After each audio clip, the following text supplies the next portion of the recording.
From Dallas, Texas, the flash, apparently official, President Kennedy died at 1 p.m. Central Standard Time. Why are you a conspiracy theorist? And I said, why isn't everybody a goddamn conspiracy theorist? This is the real research.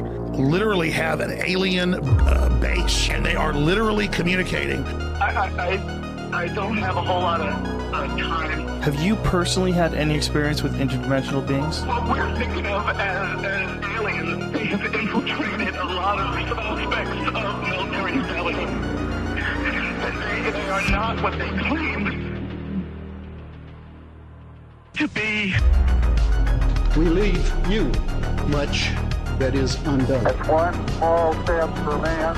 There are great ideas undiscovered. Visit asteroids, visit the moon of Mars. Remove one of truth's protective layers. There's a monolith. They want the major population centers wiped out. Will you put your left hand on the Bible and swear to God that you walked on the moon? One giant leap for mankind. Because we didn't go there, and that's the way it happened. Those challenges are yours. We don't have time for a meeting of the Flat Earth Society. There are places to go beyond belief. Beyond belief.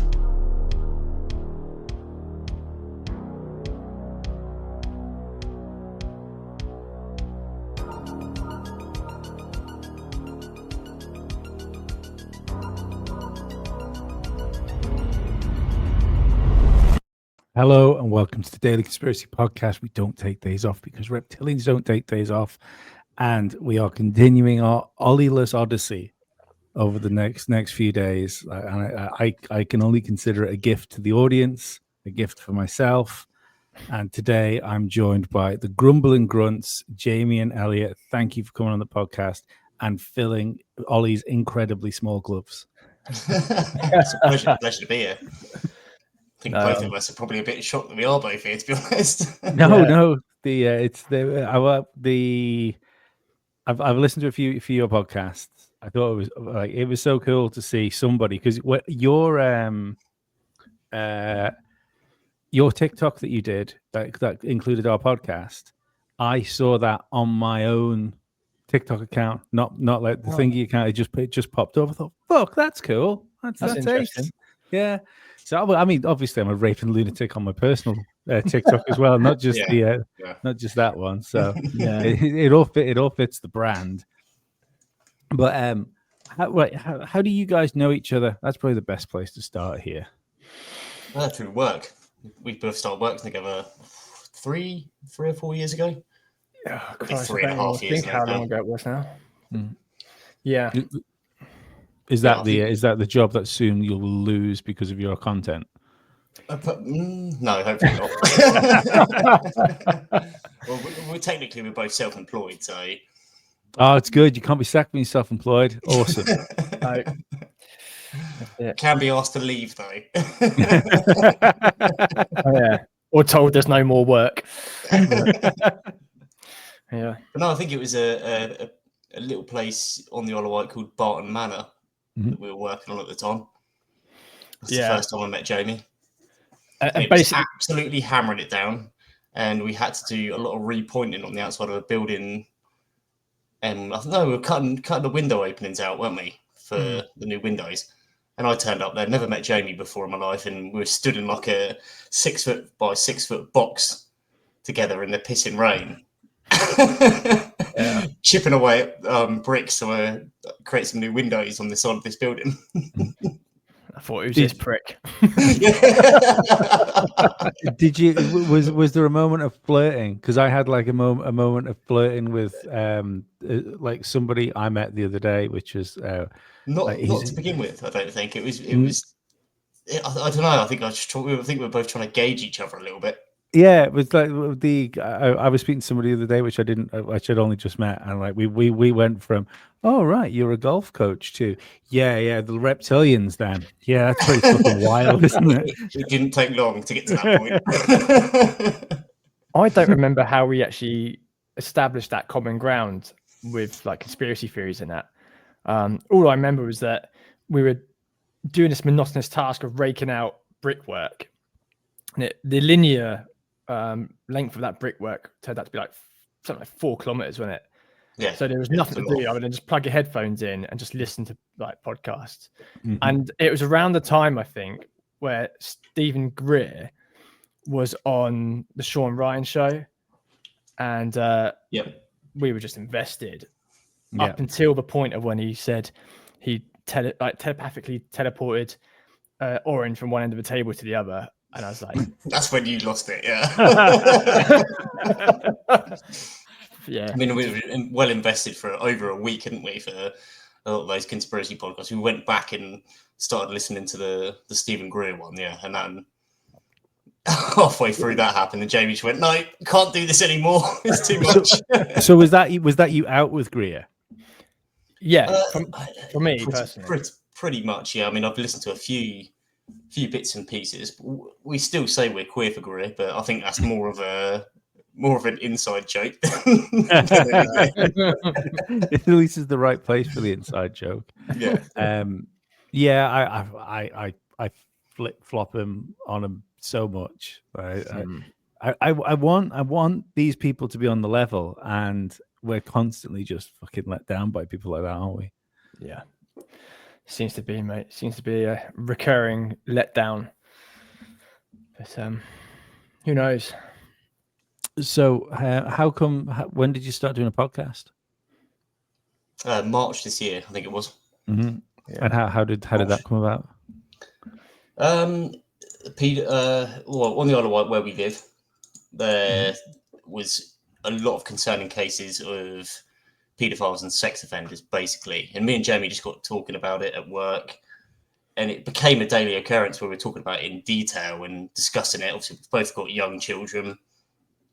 I think to be honest, it became an outlet for us both, really. Mm-hmm. We just thought, this is something we need to get off our chests, and talking to each other didn't seem to cut the mustard. So we thought, why not just broadcast it, put it out there, and here we are now. Basically, yeah, it was exactly that. It was for me, I felt like we were trying to raise the profile of the issue of and I titled it "The Pedo Pandemic" on the Isle of Wight. Sorry if that's going to screw your algorithm up, but I'm sure be fine. Yeah. So there at the time of when we started the podcast, I think there was something like we were 13 weeks into the year, I believe, and there was 15 cases of paedophiles or sex offenders that had gone to court but not gone to prison. Yeah. Yeah. And it was a very lenient sentence, wasn't it? And it's carried on. Even from there, it's just carried on. It's just rife on the Isle of Wight. And I know it's a global problem, but the fact that sometimes in my kitchen, I can see one of those said paedophiles walk past my kitchen window regularly, it gets my back up. So the only way I felt we could do something about that was to raise the profile and go onto a podcast. And of course, since then, we've sort of spiraled out of control and started grumbling out all sorts. It's quite interesting that, because obviously you guys know I'm an Islander as well. I'm on the Isle of Man, and that's very similar story to the island. We have sex offences towards children seem to be treated incredibly lenient over here. It's really weird. I just don't understand. I don't understand the thought process behind it, especially the when people are caught with images and stuff like that. It's like, well, the evidence is there. Do you know what I mean? If you caught with images of people that have been murdered, you're probably going to get a harsher sentence than what you're getting here. It's really odd. I don't quite understand any of it. We've tried to get our heads around it. It's I don't know whether it stems from the justice system. Does it stem from further up? It's something we've been around the block with and discussed a lot. Whether it's, I mean, some of the cases aren't jury based, which is always alarming anyway. That a judge just gets to make the decision on it. I think. Yeah. It's a difficult one. It is a difficult one. I mean, I suppose the only thing is on small populations like islands, maybe it's more visible because it's like a little, it's under a microscope. So the terrifying thing is so does that mean that there's so much more got away with and forgotten about, as populations grow and get bigger? And where we're, small communities tend to be a little bit more clicky, don't they? You've got those funny little cliques and things. We've hit on those sorts of things before. I believe they refer to them as rings. Rings, yeah. It's very clicky. Certainly is, yeah. Yeah. Have you come into contact with David Icke? He's a famous Isle of Wight, isn't he? Yeah. I went to school with his son, Jamie Icke. Oh, did you? That's cool. He was supposed to come on my podcast and then disappeared. Jamie's in the same year as me. Went to the same school together. That's awesome. You should try and get him on your show. I don't know whether he's too much involved in the conspiracy world now, is he? Because he started his own podcast. I don't know how long ago it was, but he still works on Iconic. He works on David Icke's sort of own channel. Well, maybe we could do like a collaboration, get him on as well. Yeah, I'll probably blow up for you now, but I'm a bit concerned with David Icke. It's like whenever you see him tweet these days, it seems to be like everybody's a psyop but me type attitude. Yeah, but he's been like that for a very long time himself anyway, I think. And it's funny because you mention that. I saw him on my local shop probably end of last year, around Christmas time. Walked into my local shop and there he was sitting at the counter. Just like, that's David Icke. Yeah. He was one of the first people that kind of got me into this stuff. Was that documentary he did? I remember. I can still remember doing it. I was hungover to death on a Sunday, and it was the documentary he did where he walked around London, pointing out all the different symbolism and stuff like that, and all the Masonic symbols and things. And I can still remember lying there going, "Oh, this is really interesting." I had no idea who David Icke was at the time, and then he got to the bit at the end where he basically threw in at the end. He said, "Yeah, and they all come from reptilian bloodlines." I'm like, "What?" Hang on a second. Complete, throw you off on that one. Yeah, they're all reptilians. I don't know if I can get on board with the reptilian stuff. I don't know. It's a conspiracy that's been around for as long as conspiracy's been about, isn't it? It's probably one of the oldest ones, and I get that it's difficult for a lot of people to get their head around it or to get behind it. It is a tough one, I think.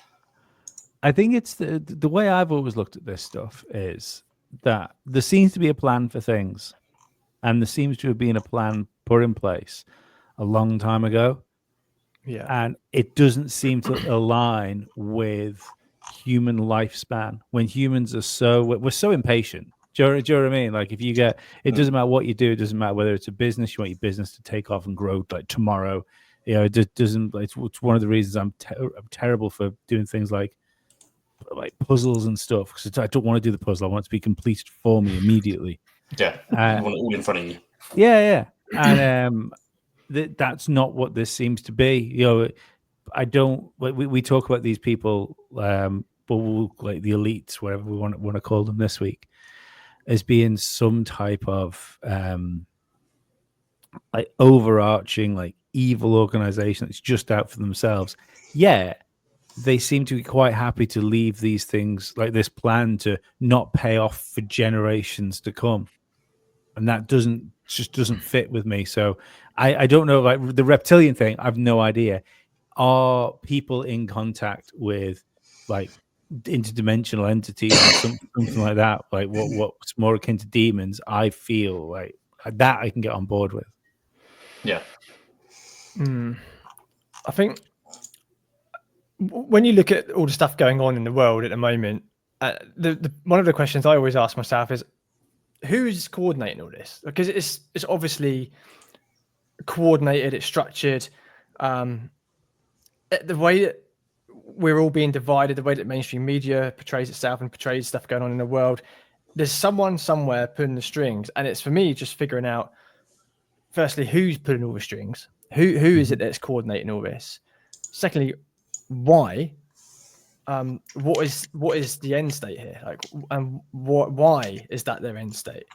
I mean, you can go down a rabbit hole of all sorts of questions like that for me, but Yeah, I mean, the most obvious common answer for it is the 1%, isn't it? The wealthiest individuals in society, specifically the top 1% of earners and wealth holders, but they have their apparent secret organisations. But is it as obvious as that, or is there something more to it? I see what I think there's more to it is I would argue that if you just look into this like a system of control, so you've got things that are going on because they want us to turn into some sort of like totalitarian like state. Mm-hmm. That's fine, and I get why people could think that, but I would argue that the best like controlled state solution they've had was probably about 2001, because you had this period of time where nationalism was fairly fucking strong within the West in all the countries. And realistically, if you want a totalitarian state, you want nationalism. Do you know what I mean? It's how China's worked. People keep turning around and saying, "Oh, they want to turn the UK into China. They want to turn America into China." That doesn't work if you fucking despise your government. Yeah, because you're just going to get a load of fucking friction backwards. Whereas when everybody was like buying video games consoles and everyone was earning enough money to do what they were doing, and we were just plodding along and fucking like spending ourselves to the grave, that's control. Because you can do whatever you want with people. Then, if the checks are hitting the floor, you can do whatever you want. And it feels like the for want of better words, like rebellion seems to be the like one of the goals of how we're being treated, and that's what I don't understand. What you mean? They're trying to entice this uprising. They're trying to add fuel to the fire. And see, I've always beat this drum quite a lot as well, where there certainly seems to be a divide and conquer operation in process, where we are actively being divided. Even I a weird thought for the viewers, but whilst I was in the shower, I was having this thought. And I was thinking, like, even the left seems to be in unity. And this is going off of Rich from the Great British National Protest. Well done for not saying Bake Off. Yeah, nearly. Nearly.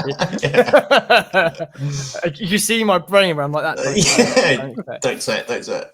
But Rich did a post earlier today saying about the one thing that the left has, if you want to look at the political side as left and right, the left have unity all the time. They're always united and supported, and they've got this backing all the time.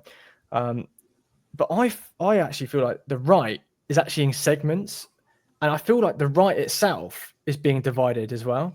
So you've got the main divide, but then you got the right being divided. Now, is the right being divided because that is yet again another deeper level of divide and conquer? Right, we divide the population left and right. Now let's divide the right, divide them up again. Yeah, I mean, I think it's Konstantin Kasain coined it, hasn't he? The woke right. Yeah, and I think that's you can really see that now. The like ultra. I'm not going to say ultra hardline right, because that's the wrong word and it conjures up the wrong thing. But there's definitely like a puritanical right wing there.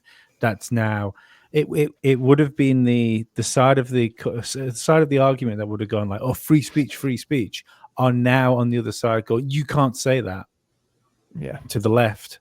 And you go, hang on a minute. I thought we were free speech absolutists. That was the idea, wasn't it? Was that everyone could say what they wanted to say? Nobody got cancelled anymore. I think the term woke originally started at the left, didn't it? It was used as if you were woke, you were generally determined as being left. I don't 100% understand where it came from, but now there is that. Yeah, the term was right as well. It's almost like blended into one. Before the before like the woke thing actually got like an identity to it, I always used to think that because I remember the idea of being woke was you thought 9/11 was an inside job and aliens were real. Right, conspiracy theorist, yeah. Conspiracy theorist. And I've always wondered to myself whether that was injected into politics to separate it from like conspiracy theory and stop I don't want to say like grassroots movement, but like stop having they would rather people be referred to as conspiracy theorists than woke or awake people. It's because it doesn't have connotations. Yeah, because immediately, as soon as you're considered a conspiracy theorist, people look at you completely different to they would do in any other light. Absolutely. Any normal person, as it were. Yeah. The quotation marks there. It's one of the things I like after COVID. Because where it is, I would never talk about stuff like I was interested in before. I certainly I wouldn't have been quite as comfortable to do a show like I'm doing now a few years ago, and it's just like no, actually, like even if some of this stuff's wrong, it's not lies, it's just wrong. Whereas what we're being told is blatant lies. Because Jamie, what you just said before, I picked up on you saying that on your own show about the like things that have happened to us, and I used to think that as far as it being like organized and whether it's I don't know, like just incompetence and stuff like that, and that's always the thing, isn't it? That never blame conspiracy. What you can blame on incompetence or sort of saying something like that. But at some point they get something like accidentally right. It's the same with COVID, that all the decisions that were made were all wrong and all had negative connotations. Whereas at some point someone would have gone, oh, maybe we shouldn't wear masks by accident, and been accidentally right. Yeah. So there is malice. There is malice in all these decisions. Yeah. So also on that one, I think you and Ollie have said it before, where we're starting to get conspiracy theorists on the left side of politics now as well. Like that's something that's on the grow now, something that's rising. Well, it might just be me. I had this conversation with Billy Ray Valentine from the Infinite Fringe, and he was my point was that the term right-wing conspiracy theorist was coined, but right up until the people with pink hair started telling me that my son could be my daughter if he wanted to. I was lefty. I've always been a lefty. That's fucking. I want people to just do what they want to do. If you'd have asked me 15 years ago, where I stood on communism and stuff like that, I said, oh, it's got its problems, but maybe.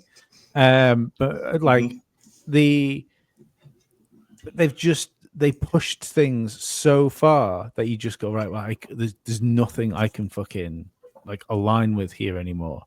So back then, to fucking come around to what we were talking about, I was a conspiracy theorist, but I was a lefty conspiracy theorist back around 9/11, and that was always the way I looked at it, because it was a Republican government that was in the US that everyone was blaming for an inside job. When Alex Jones was screaming about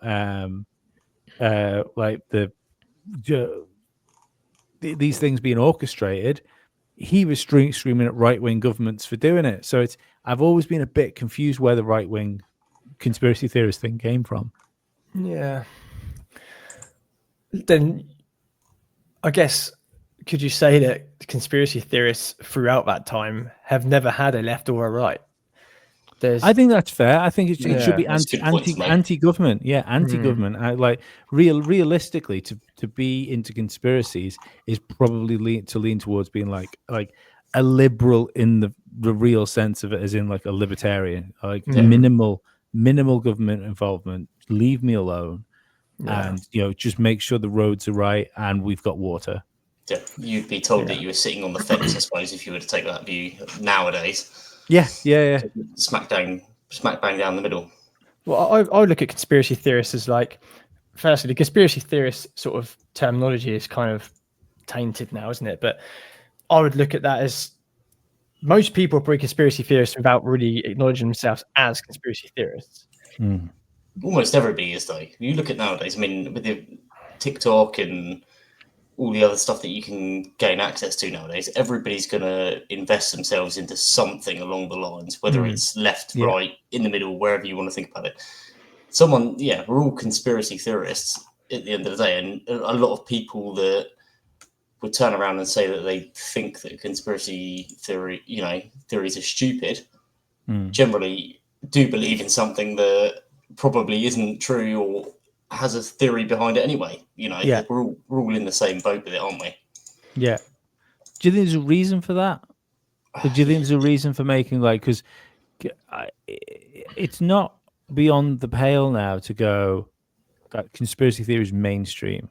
There's so much Joe Rogan is is bigger than mainstream media. Yeah. So when you've got him interviewing like Bart Sabrell, when you've got him essentially fucking spearheading Hancock, the list goes on. The list as long as your arm, isn't it? Yeah. But with spearheading the what I would say was the alternate view of the COVID vaccines and lockdowns and stuff like that.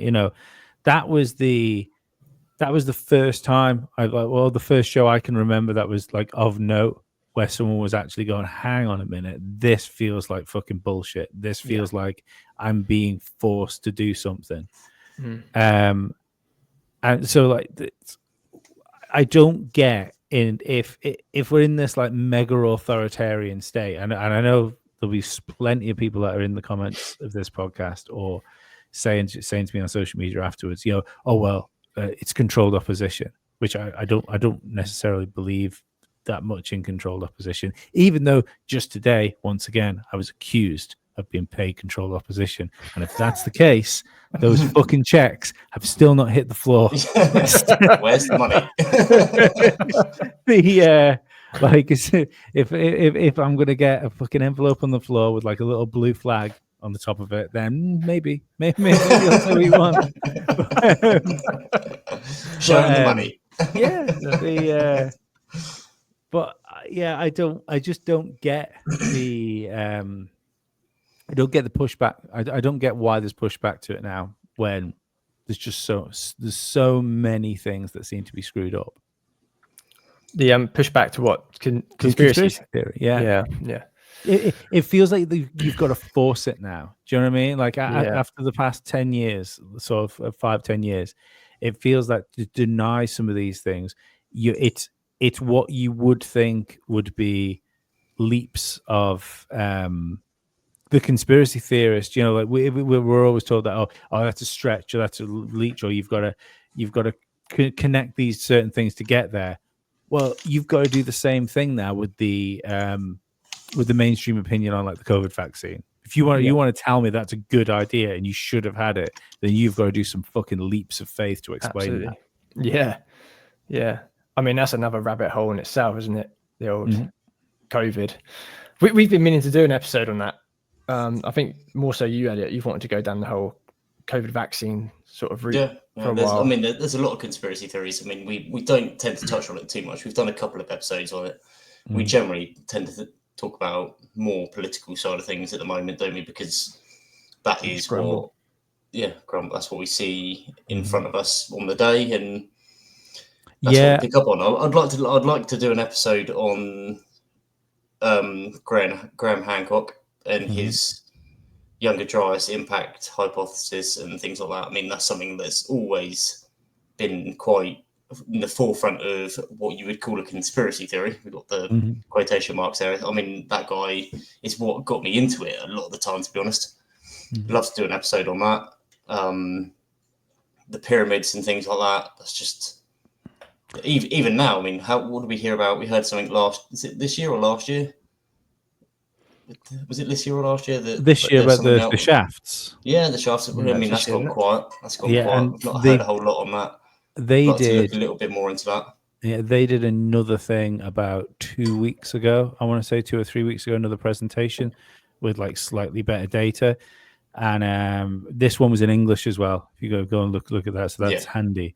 But they also, what they did, I think it was the King's Chamber. They used the same technology to accurately map out the King's Chamber. So you're saying like, well, if they're accurately mapping that out, and the detractors would say, oh yeah, well you're going further down with that.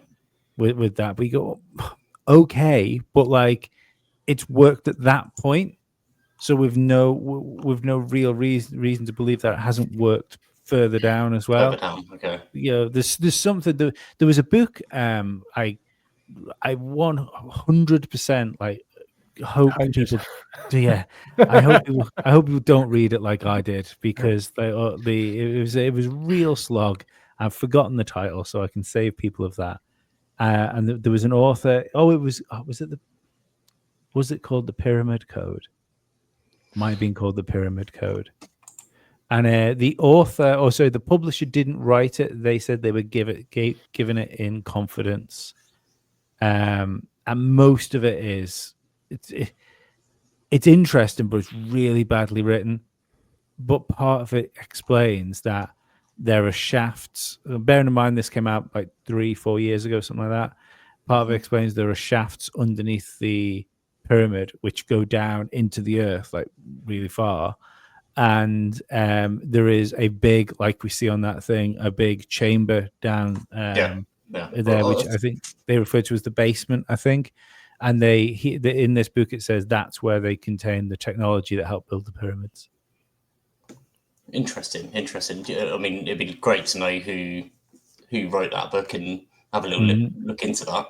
Yeah, if you could get the information over to us, if you can remember it, that'd be good. Yeah. No, I think the book's called The Pyramid Code. I'm pretty sure. Code, okay. Yeah, the guy that wrote it has done a load of interviews as well about releasing the book, essentially, because the author's not public. I'm always up for the challenge of a bit of a slog of a read. I can't read. I think I read the first book I read from Graham. You've got your own Ollie. I think the first book that I read of Graham Hancock's was Fingerprints of the Gods. I mean, it only came out 2 years after I was born, which is quite funny. But I picked it up. I don't even know where. I found it somewhere. I was on the way to France with my dad at the time. Yeah.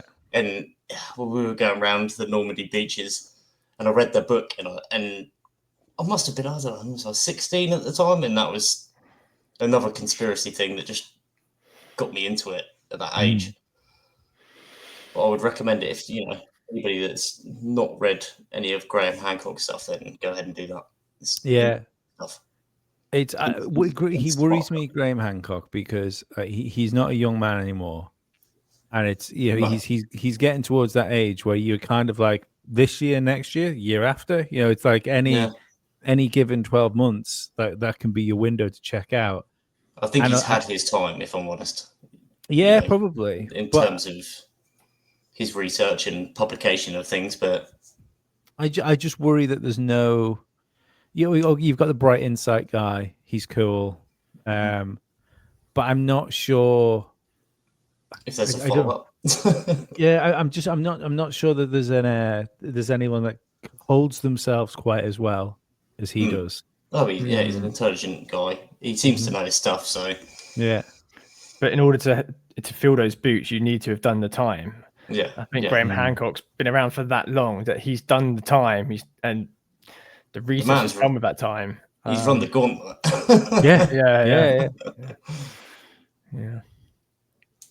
But yeah, I'd love to speak to him. There was like because obviously Nick that comes on knows Graham, and there's always been this outside chance of us managing to like scratch half an hour with him somewhere. But it'd be fucking great to do.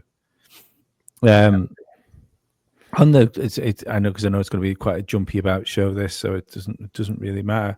But on the like the political side of things, where you are, do you see? Because I mean, I just came back from the UK last weekend, and I was quite shocked in the difference that I saw in Coventry from the time I was in Coventry before. Do you see your island changing? I wouldn't say so. Like where we are, Elliot. Like we're in quite small Well, I'm out West White, so we live in the more town. rural side. Yeah, but if you go into the centre, into Newport, which again it's only a town, it's not like a city or anything, it's just a town. Yeah, there is evidence of like a more, how do I put this, a more cultural enriched town. Like there's a lot more people from different ethnicities and whatever there. But I would say to really see the differences, it would have to go over to like Portsmouth, Southampton, Bournemouth. Now that is literally, you could probably throw a stone and hit someone in the head, right, from our beach to Bournemouth. It's not far, and but that apparently over there it's a whole another with your illegal immigration being like put up in hotels and stuff like that. I think Bournemouth is rife with that. There was obviously the stabbings of the woman on the beach. I think that was last year, and that was quite a big deal. So yeah, in terms of, for me personally, Elliot might have a different view on it, but for me, the Isle of Wight, I think we're quite protected from it, should we say, and a bit sheltered from that. If it wasn't for social media or just media in general, we probably wouldn't know any different. Yeah, to be honest. But yeah, you go straight over the water, like you said when you went over to the UK, and you said you were quite shocked about it. Yeah, if we went over to Portsmouth, Southampton, Bournemouth, yeah, we'd see it. I do see it. So obviously on the Isle of Man, then that's not really an issue. It's not an issue. I don't think we've got what's the best way to put it? It's the island is definitely more diverse than it's ever been, and notably so. I think over the past 6 months. But whether it's because the volume of people on is still at a manageable level, or whether it's because it is a small island, it's a small community, it means integration is kind of like necessary. Do you know what I mean? There's not really the space to like quadrant out areas to be like to stop it integration. So maybe that's part of it. But again, or we are just in like the early stages of whatever happens, or whatever's going to happen. I was thinking about this today actually. I don't understand, if I'm honest. I don't understand what the solution is. Like there doesn't seem to be enough. I don't know whether. I know we have big protests that go off about things, but is any protest actually like noticed anymore? Do you know what I mean? A little group of people get back together. Westminster doesn't care. I think if it depends on the outcome of the protest. Generally, if some violence erupts or something happens, then it becomes mainstream media, doesn't it? It's like the Epping Hotel incident, isn't it? Where the violence broke out and 8 police officers were injured during a protest for it. But then there are peaceful protesters there as well, which is generally the majority of them. Yeah. I mean, yeah, as soon as something kicks off, it's usually a small majority of those protesters turn violent, and then they're the ones that are labelled with the far right label, aren't they? And this is where the difference between all we were talking about earlier with the division of the right and the left, the right get split into different groups of severity or different levels of severity. And that's generally where it becomes reported on, isn't it? Only when something like that happens and the police are attacked or somebody's hurt and injured, they don't bother really reporting on it otherwise. The thing for me with protests, I can't remember if I said this on a podcast recently or if I've said it just in general conversation with blokes at work. The thing with protests for me is that there's a protest group for this, that, and everything. There's a protest group for that, protest group for this. And I don't know about you guys, but when I see protests on the news or something, it's just another protest. And I don't. So if I'm thinking that, I wonder what government's thinking. Like, they just, oh well, it's another protest. Just shrug that one off. I don't think it's really achieving anything. I don't know what the answer is. I don't know what else we can do other than protest like peacefully and within the legal parameters. I don't know what else we can do. Now, bless Rich. I know Rich from the Great British National Protest. He has all the good intentions, and I know he must work his arse off, man. He is grafting, and I fully support him. But then when we went over to Portsmouth, we went to the Portsmouth one, didn't we, Elliot? Yeah. Again, me and Elliot have different views on this. Elliot's more positive. I'm a bit more like negative on it. I was a bit like, well, is this it? Is this everyone that turned up? I was expecting like the whole of Guildhall in Portsmouth to be rammed. I thought this is going to be mega. And in my opinion, I didn't feel like there was enough people there. Okay, it was phase 1. Phase 2, the Great British National Protest went down to Dover. And again, this is only my outlook on it. It's only my view. I don't mean to bash Rich in any way. But it just, again, seemed like he didn't have the support there. It didn't have the people there that he was anticipating to be there. And I feel bad for Rich because Rich is putting in all the hard graft. He's put in the battle and he's at the forefront of the fight, leading the fight from the front. But then I felt like he was let down by the lack of people being there, or at least that's what I saw on social media and like the photos and videos of not being many people there. Obviously, he did put a post out saying there was a few blockades put in place and things put in place to disrupt the people going there. I think there was, as much as there was a protest, I think there was a counter protest as well, which wasn't an official thing. It may have been set up by somebody else. It may have been paid for and extended from the government. It's a difficult one to say. At the end of the day, if lots of people are going to protest something against what the government are going to do, I'm sure they're going to find some way to counter that. That's just my opinion on it, but it seems to be always that way with these sorts of things. If we stand up and say something about it, then we're either suppressed it, especially online with social media. What we talk about a lot of the time gets buried and lost amongst algorithms, and I don't know how it works and how they figure this stuff out, but sometimes it's only keywords. We've had this before. I've said a sentence before and I've said someone's name, and all of a sudden I've dropped out and lost connection. I don't know what the monitoring of it is and how they work it out, but there's more behind the scenes, I think, going on than we actually pay, or we can actually notice, if you know what I mean. Yeah. I just want to be clear as well. I'm not knocking Rich at all. I'm frustrated for him.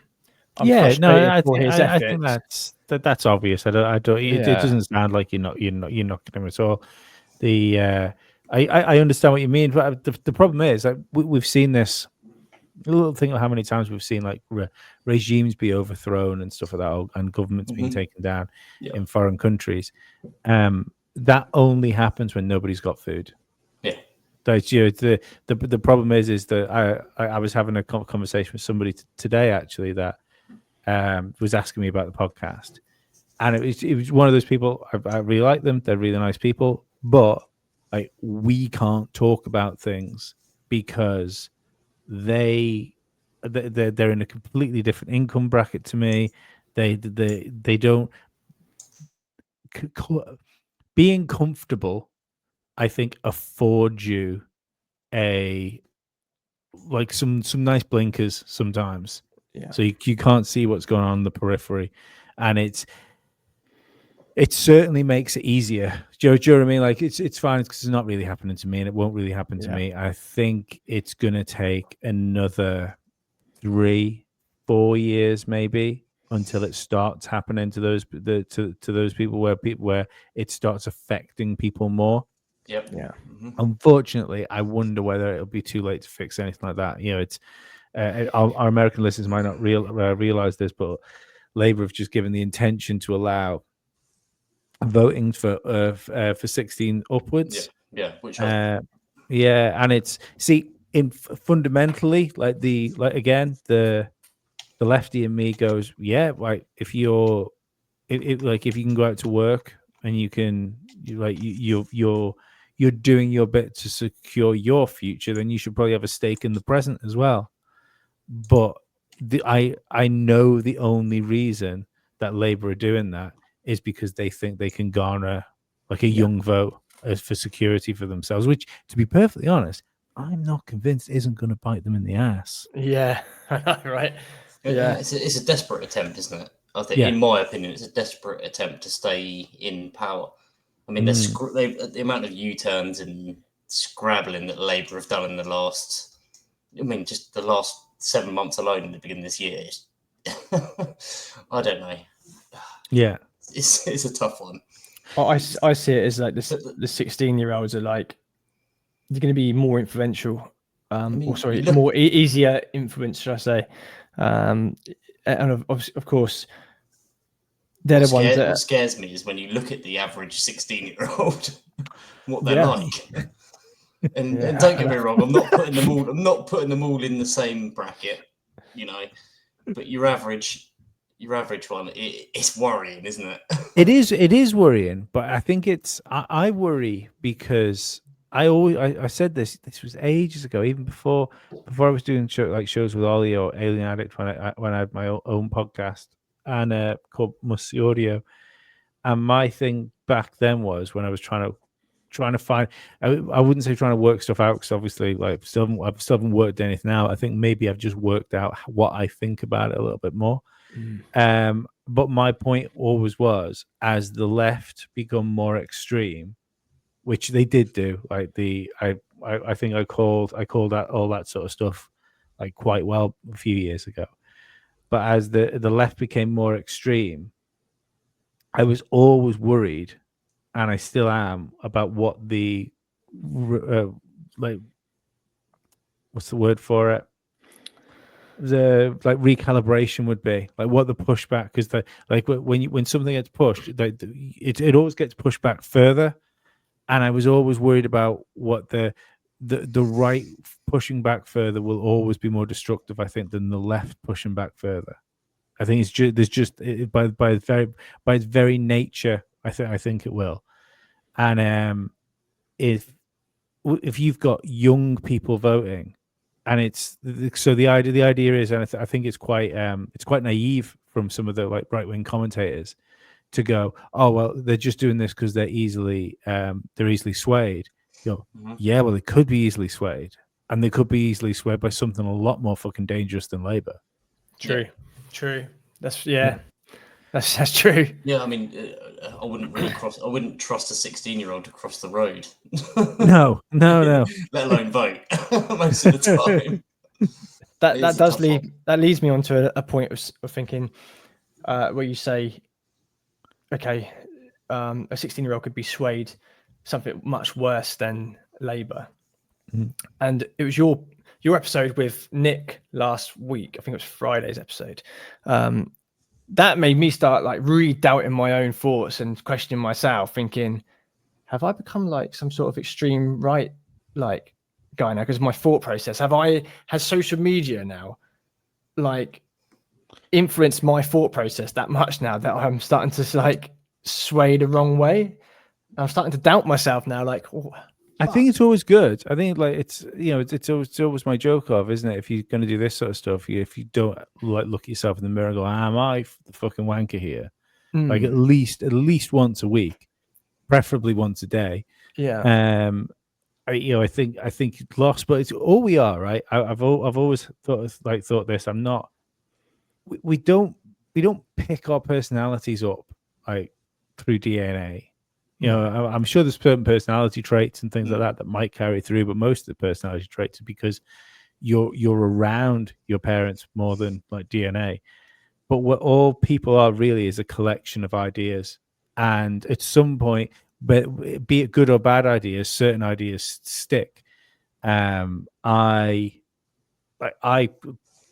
was fucking like really swayed. Like my worldview was really swayed on things, or at least like the train rails were shifted, because I like in really short succession I read The Strange Death of Europe and then The Madness of Crowds by Douglas Murray, and that like I made me think, oh right, okay, I might have been being a bit of a fucking moron for the past 20 years. Yeah. But that's all it takes. Like that's, you get people which have got a bit of charisma to them, and I would argue that I was definitely naive, maybe even a bit ignorant about certain things, and Murray was one of that came along with. Luckily for me, who I think is like a really like sound, logical, reasonable person, and with that's pretty charismatic as well. And that can quite easily fill those holes that you haven't been bothered to fill up yourself. And that's what I think social media is doing to people. It's people aren't putting the time in to work out what they are themselves, so social media is just filling those gaps up. Yeah. I've gotten worse since doing this podcast, actually. Well, not a daily conspiracy podcast, when the Grumbling Grunts, because obviously I could have quite happily have unplugged from social media and all sorts of media, just unplugged from the whole lot, because ultimately I don't think it's very good for you. I think that's an understatement. Yeah, right. But the fact that we're doing Grumbling Grunts, we kind of, well, that's it. We're in it now. We're invested. We're like trying to grow the channel. We need to be informed and trying to stay current. Where the fuck was I going with that? No, it's gone. Just you were saying about how like you question yourself, and you could go off social media. It wasn't for doing the podcast. And so because of that, I'm spending a lot more time doom scrolling, because I've got social media now on my phone, predominantly TikTok and X. So I'm scrolling through that much more than I would do if I wasn't doing this podcast. And I know I can feel like I'm consciously aware of the fact that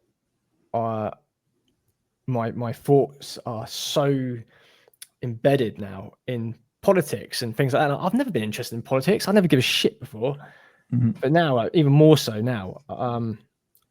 I'm really into it, and I'm following everything about it. It's crazy. Like, what have I become? Do you think you get to a certain stage and that becomes more relevant to you? I think that's all it is. But especially when you have a family, you have children, you have certain things in life. You're going out, you're working all day, doing the taxes, all that sort of stuff. I think it just becomes more relevant to you as a person. So you become more involved in it, and it's just if you want any quality of life for your children going forward, you have to worry about what's coming in the future. That might be it as well. The fact that now we've both had kids, now we've got kids. I think it's not just me; it's how it's going to develop for them. It is a big point, I think. I think there was always an aspect for me. When I decided I wanted to do like content that was like even talking about stuff like this, was with having a child. Even if we are like scanning our barcodes to get our fucking gruel in a few years' time, and like my son turns around to me and says, "Dad, what was the sun like?" I can,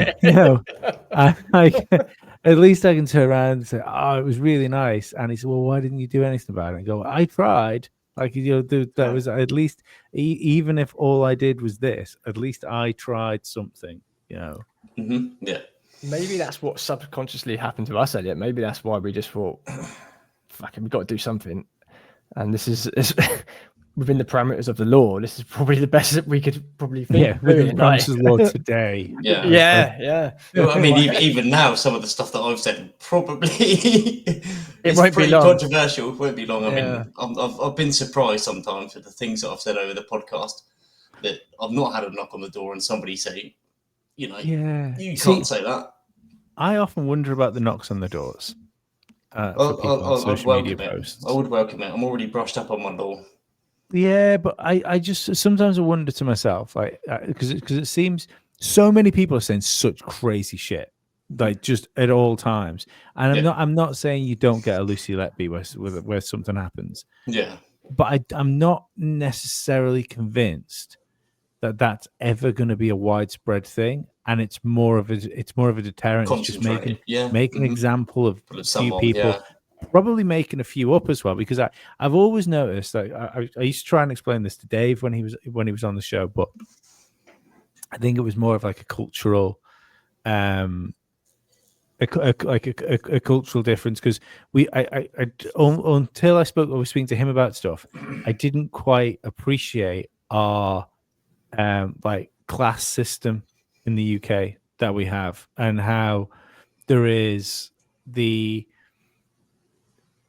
we've been kind of conditioned to, no, I wouldn't say necessarily like the working class, but that like sub level of working class, like the council estate chav type, the type lower person. working class, as it were. Yeah. Mm-hmm.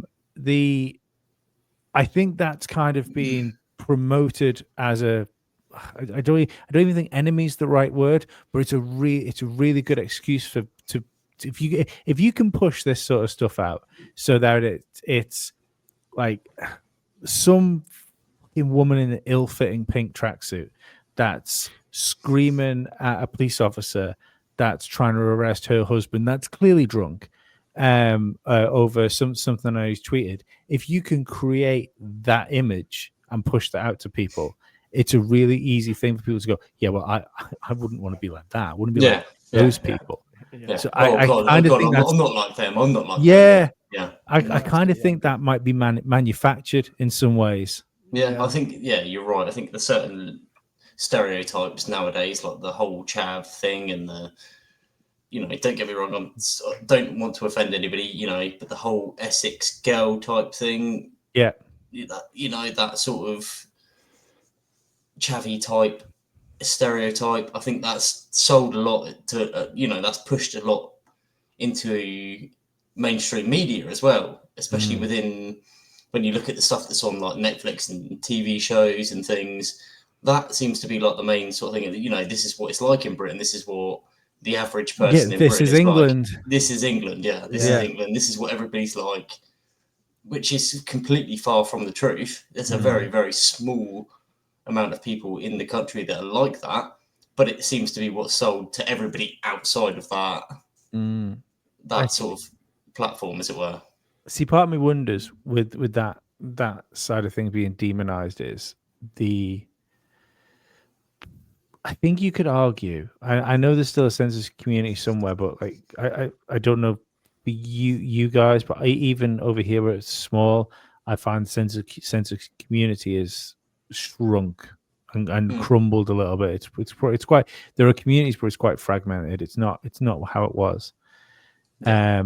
But what's consistent is the communities of council estates. You can go into a council estate and you still see kids playing with each other. You still see people going out onto their gardens that know their neighbors 10 doors down. Yeah. And I wonder whether that's a way of kind of demonizing the people that are still like in sort of social networks together.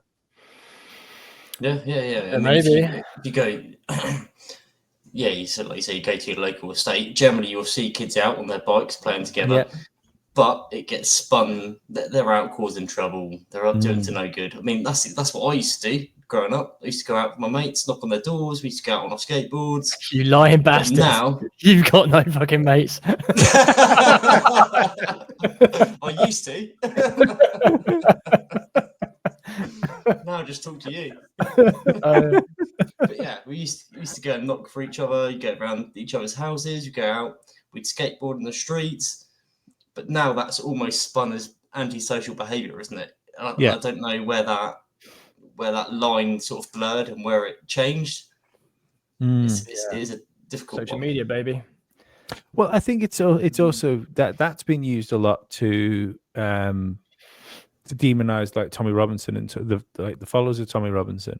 So that's it's really weird, isn't it? Because you'll get someone like a Douglas Murray like praising Tommy Robinson, but yeah, he's still got the he's still got this stigma of all the supporters of football hooligans type thing. Yeah. And to be perfectly honest, if I was a sitting government, all the motherfuckers I'd be scared of, because like you're not going to get like 2,000 fucking bank managers together to storm like number 10, but like a few council estates of people, which are fucking it's Friday anyway, they'd be fighting somewhere, you know, whether it's at the pub or yeah. You so know, it's a funny one. They got less to lose than the bank manager or all these investors and whatnot. They're at the bottom of the pile, mate. They've got less to lose. So I don't know. It's going to be interesting to see how things develop for the rest of this year. This year's been fucking wild already, isn't it? I'm already 7 months in. Yeah, I stand by since the addresses that happened in pretty much every country, where like for us it was where Boris Johnson came out and said, "I'm going to have to ask you to stay at home." From that day forward, we've lived in a fucking sci-fi movie. Yeah, it's mental. Yeah, wasn't it? Yeah, it's like we went from apocalyptic virus to like disclosure of fucking crashed alien recovery vehicles, which we never really understood. Which we never really understood. To even I remember doing a live stream when we used to record the podcast live, and somebody put a message up on the live stream saying they've just shot UFOs down over Canada. And like we were doing the live stream while looking at the thing, you know, when they shot down those things, like something wet in a lake, and everyone went, "Oh, well, we don't want to get wet. We'll just leave it there." No, don't do that. Just leave it. Has it come to the surface? Oh, it's probably fine. Like it's just been sort of one thing after another. Like we haven't like what I wouldn't say turned mainstream news, but certainly like viral news on the internet of some guy in fucking Las Vegas seeing fucking aliens in his back garden, which not only like was the reasonable video evidence that something funky was on, there was also a picture of a fucking UFO at like landing in the fucking area of it. Yeah, you know, this is wild fucking stuff. Sometimes I wonder, like, has this always gone on? Or is this like an advert of social media that we hear about this stuff now? Fucking face peelers, shit the bed, like fuck. But I forget the face peelers. It's also the pace of it. It's not how much it's coming out; it's how quickly it goes by. Like something like that would happen, and it's not until now that you just remind me of it. I was like, "Fuck yeah, that happened." Yeah, and it's things like just an example. I'm plucking out the area is with the Cybertruck bombing that went out. I say bombing. The Cybertruck dude outside Trump Hotel in Vegas. That was quickly followed up with all these conspiracy theories, where even Sean Ryan did a quick like emergency episode on it, and then all of a sudden it's gone. No, I haven't heard anything about it since. Same again with this whole. I don't know if you've heard about it, Lee, but this Royal Marine Commando that basically was standing up against the DEI policies, and he did a petition to sort of say, look, the DEI policies are going to be putting people's lives at risk here. So he did a petition. He had like thousands of other Royal Marine Commandos sign this petition overnight. Next day, he woke up, it's gone, deleted. He's then been detained, arrested, and is now up for terrorism charges. That happened like maybe 3 months ago, didn't it? Yeah, it went quite immediately after that. I haven't heard anything since. Just stuff like that. It comes and goes so quickly. I think loads of that stuff happens. Like I've got an interesting story about that myself. So when Ashton, I don't know what you guys think about the Ashton Forbes, like the orbs. Maybe we can talk about that in a second. Yeah. When we did, he did Higher Side Chats, and I reached out to Ashton and I explained to him who Alien Addict were, that we wanted him to come on. He's always been like, even though he said no originally, he was always cordial with us. He was good. And because he turned around and he said, look, I really don't want to do a whole load of interviews. As it happens, he's now done all the interviews. Yeah. But he got by and said, I just want to kind of try and hit some like of the bigger things just to get this story out there, to get people talking about it. And I replied to him, say, yeah, no, I understand that, but I just want you to know I've listened to some of the episodes you've done, and we will give you the best. We will give you the best vehicle to put your side of this over, without sort of combating it. We just kind of want to listen to it, and that's when he came back and he came on our show. I was using as I still use, because I'm a conspiracy theorist and like Windows is one of the devils. I've used Linux for like a long time now. Yeah, I'm not so it was even but it was even on a like whatever, I can't remember what distro I was using of Linux at the time. So we recorded the episode with Ashton. I went to bed. This was a brand new laptop I'd bought to install, and I installed Linux over the top of it. Went to bed, got up the next day to edit the podcast, and there was no operating system on my computer. Like the whole, I lifted the lid on it. I was so confused. I thought something was fucking broken, and like I've never had it before on a machine before.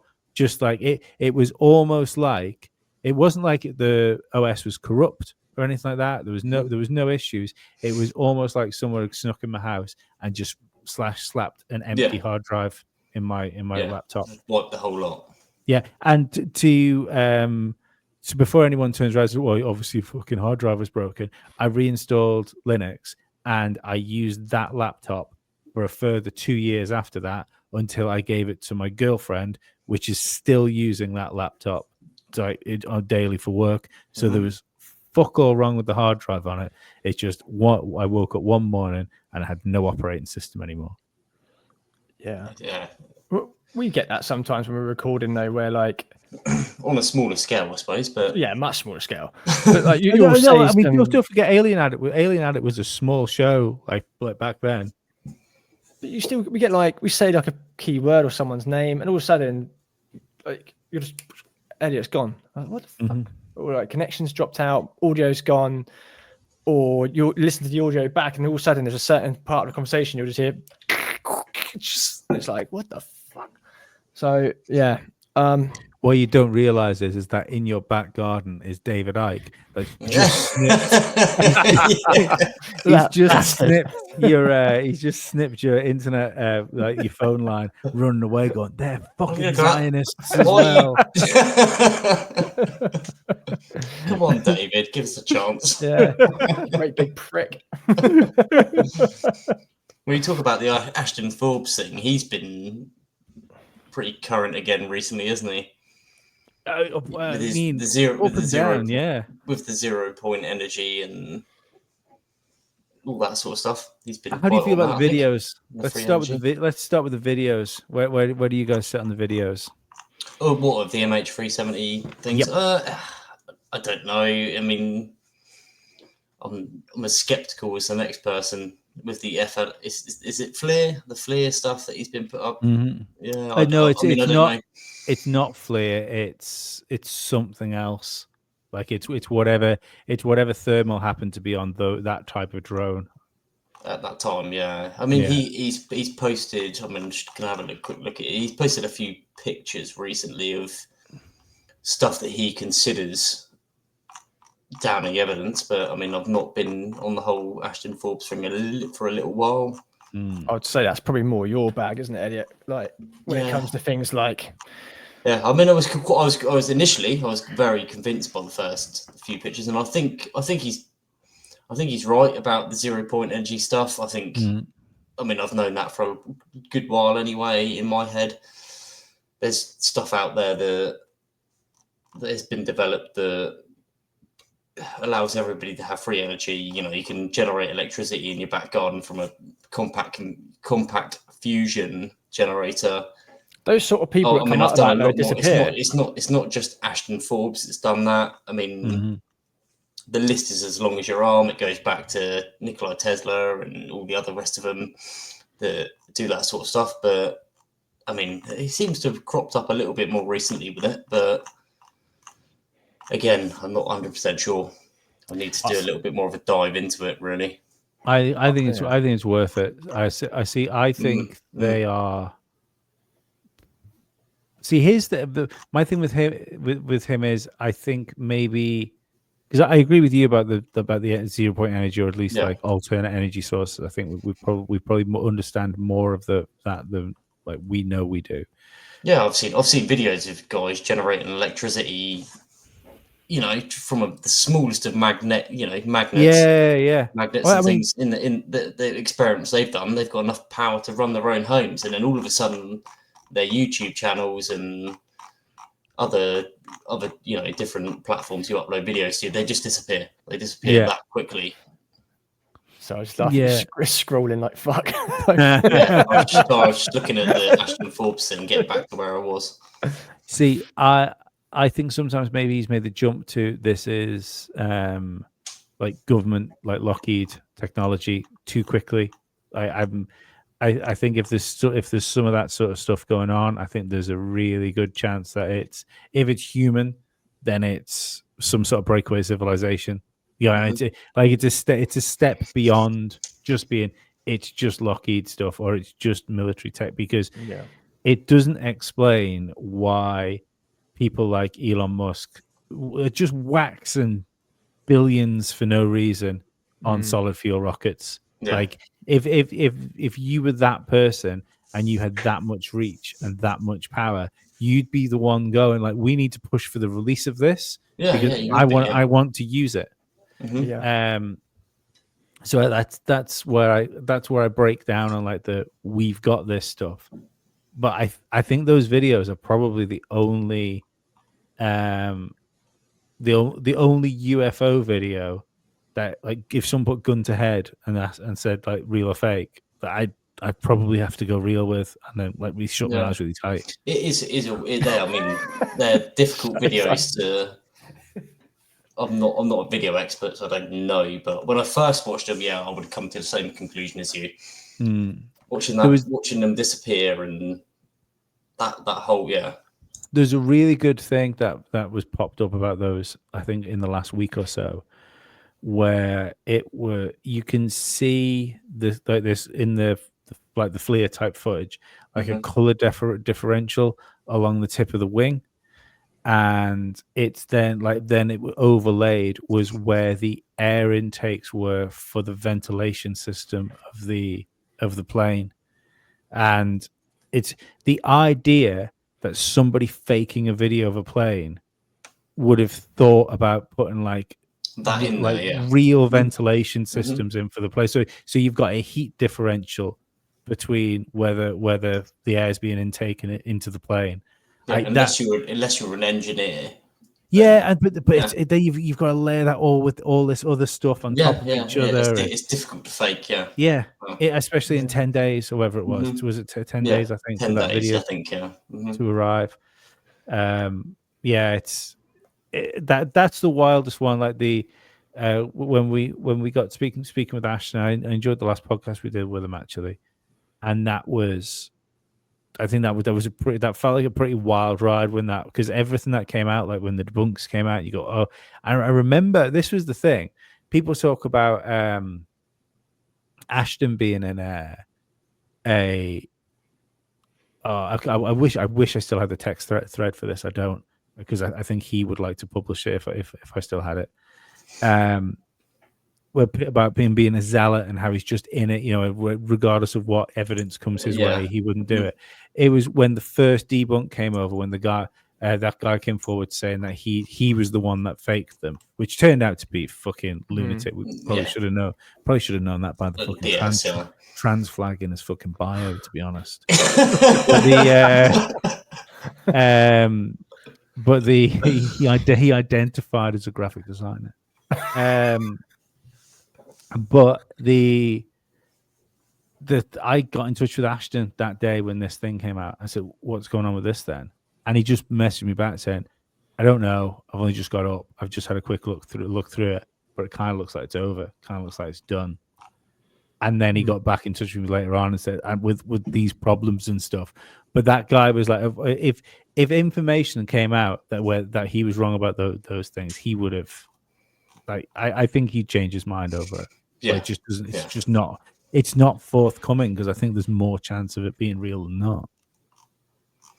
I need to look into that more because it sounds fucking mental. You need to get back on the alien. But I'll tell you, Stephen Greer fucking ruined it for me, mate. Absolutely ruined it. Absolute bell end. Like, not if you go over to Alien Addict, I think we've got I think there's a playlist on Alien Addict's YouTube channel where we put together like the first 4 or 5 interviews we did with Ashton, just revolving around that. If like it, I did that purely because I thought if this is going to get like QAnon, where you know if you weren't in from the beginning and someone starts screaming like fucking 6-year Delta, you're gonna it's just gonna get fucking confusing. Yes. So it's a really good like resource for people to go back and like listen to it because he'd only done like 2 interviews or 3 interviews when he first came on. He came on to speak to us just after he'd recorded with Danny Jones, and when he was he spoke to us, and then he'd arranged to go on Julian Dory, so it was just around that sort of time that we got him in. That's a big deal. But yeah, he likes Julian Dory, doesn't he? Jamie likes Julian Dory. Yeah. Do you really? I've never met one of your sort before. What do you mean? Like somebody that likes Julian Dory. I quite like him, mate. Yeah, I quite like him. Do you know what? I don't dislike him. I found his social media and YouTube channel really suspect. Okay. He was putting YouTube videos out, and now it's tied up a little bit more. I think maybe somebody put some extra money into it. Right. So you had a guy with a podcast that because I really like what's his name? I just said his name before. Danny Jones. Yeah, I really like Danny Jones' podcast. I think he's really good. He reminds me of like early Joe Rogan when I listen to him now. And but you've got him who's got this really popular podcast. You know, before he changed it to Danny Jones' podcast, Concrete was a really popular podcast. And so you've got him promoting you all the time. Yet when he had Ashton on, I think he'd had like Mitch Yukaku on. He'd had a couple of other people, like really high profile people on, and his YouTube videos were getting maybe 200,000, 300,000 views. All looks great. The guy had like 1,200 followers on X. Right.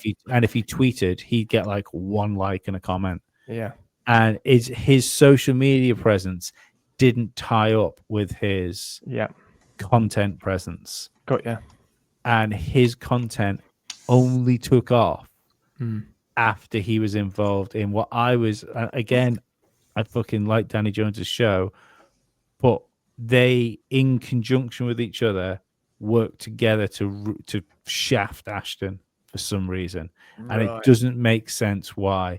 Even when I watch, oddly, Ashton was when Danny Jones put the episode out with Ashton. Ashton was already scheduled to come on our live stream that night, so I was in the comments for when Danny Jones released that show, and even his own audience were like, "I don't understand why you're being such a dick to this guy."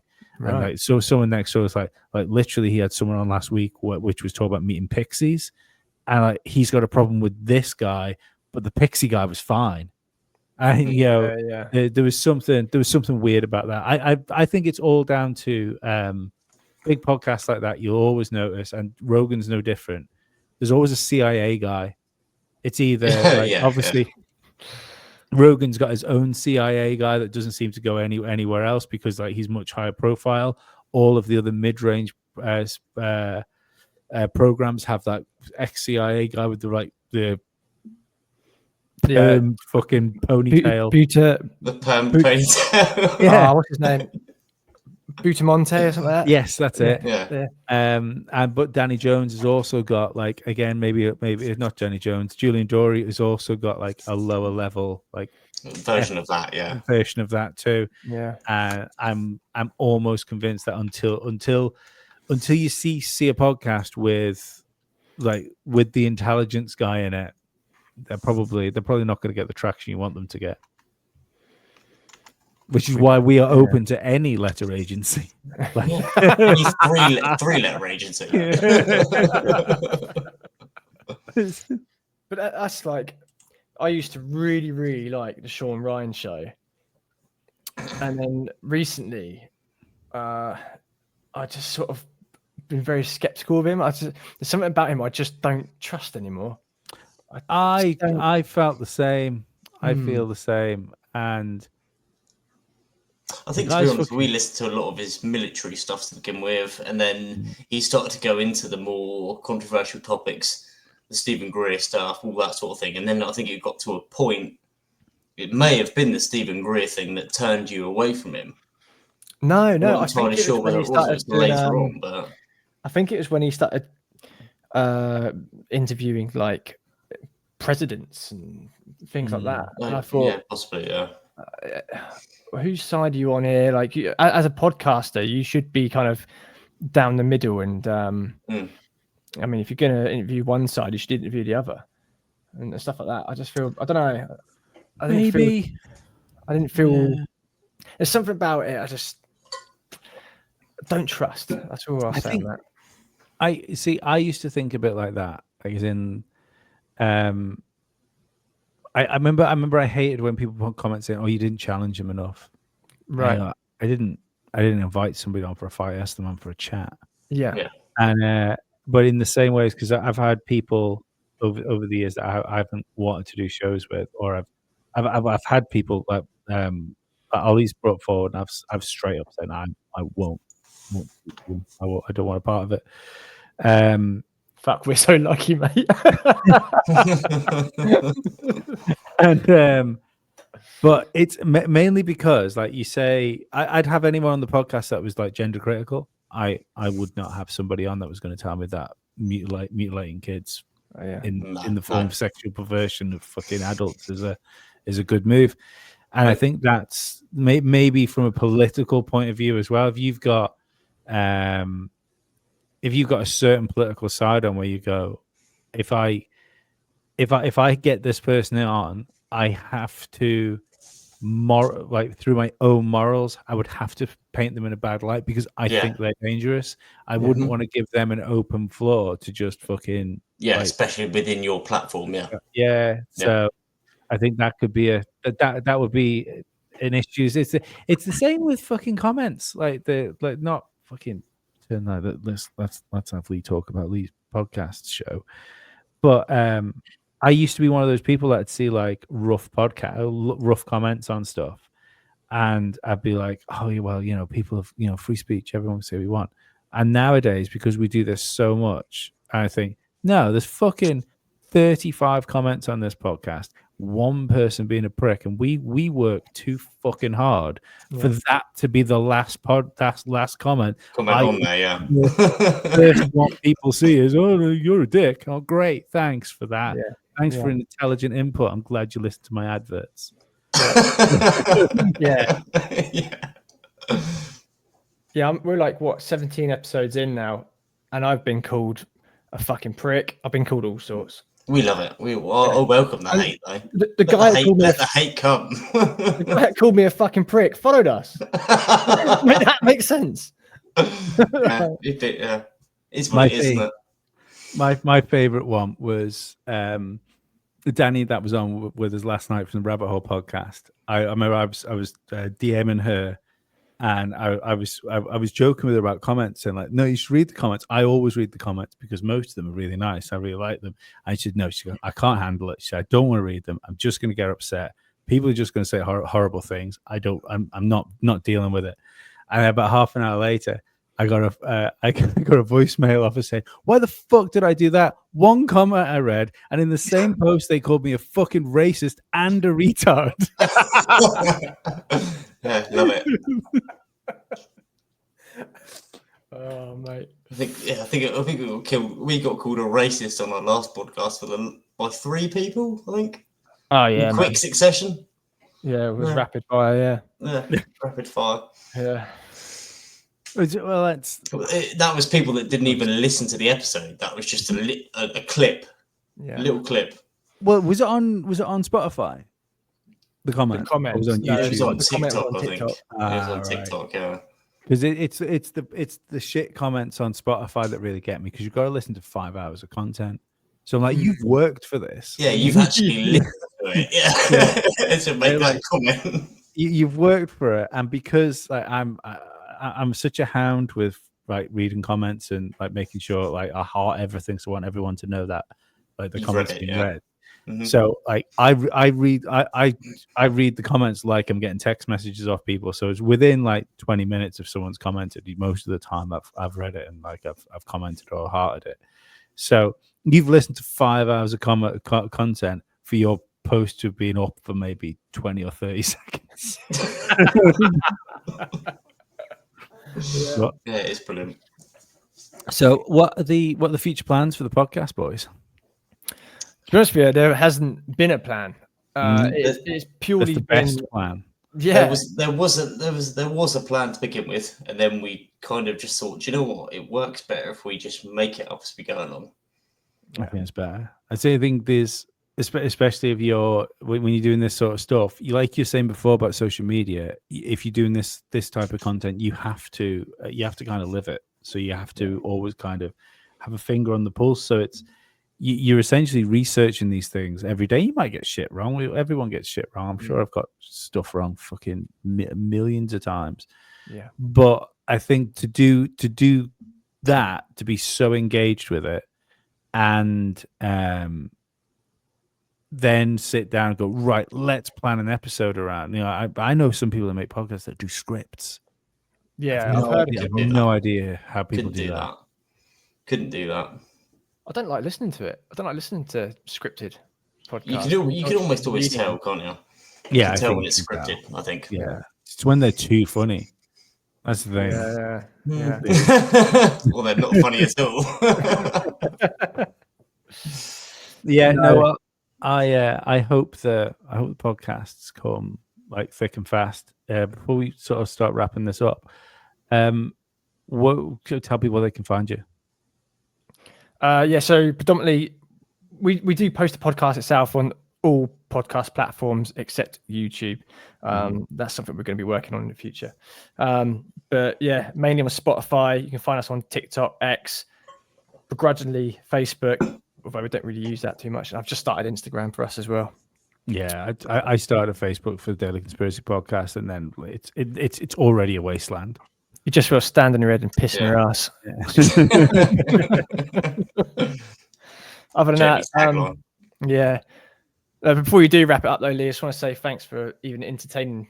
Thanks for having us on. No, it's been great fun. We'll have to do this again sometime. Yeah, I'd love to. Man. Love to. Yeah, I know Ollie's been listening to your show as well, and he said we'll have to get the boys back on when I'm here. So unfortunately, you might have to speak to him. It won't be as pleasurable. Oh no! Drink a bit more for that. What a shame. That's when you're vulnerable to him, to be honest. No, thanks for having us on, mate. I do appreciate it. It's, no. Thank you. Like you genuinely helped us out as well for when Ollie. Just before we go, I'll explain this again. Ollie had been saying that he's going on holiday and stuff like that, and I spoke to him last. Was it Friday? I got in touch with you to say I was sorting this week's stuff out. So Friday, yeah. That's because Friday morning Ollie said, "Yeah, I'm away Saturday." Like, all right, okay, yeah, great. Thanks for that. When I went away for 2 days, like we pre-recorded everything. Like, I was ready.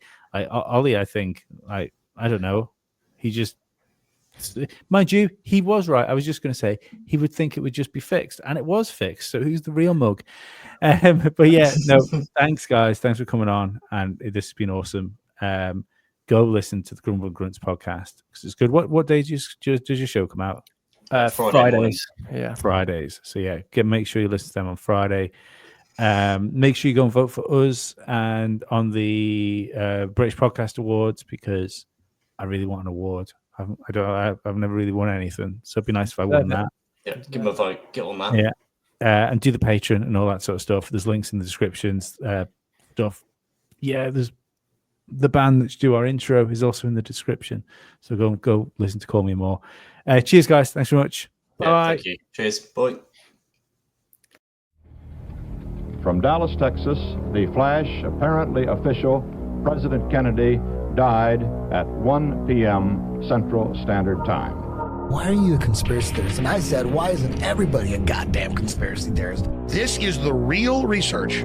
Literally have an alien base, and they are literally communicating. I don't have a whole lot of time. Have you personally had any experience with interdimensional beings? What we're thinking of as aliens, they have infiltrated a lot of aspects of military intelligence. And they are not what they claim to be. We leave you much that is undone. That's one small step for man. There are great ideas undiscovered. Visit asteroids, visit the moon of Mars. Remove one of truth's protective layers. There's a monolith. They want those major population centers wiped out. Will you put your left hand on the Bible and swear to God that you walked on the moon? One giant leap for mankind. Because we didn't go there, and that's the way it happened. Those challenges are yours. We don't have time for a meeting of the Flat Earth Society. There are places to go beyond belief. Beyond belief.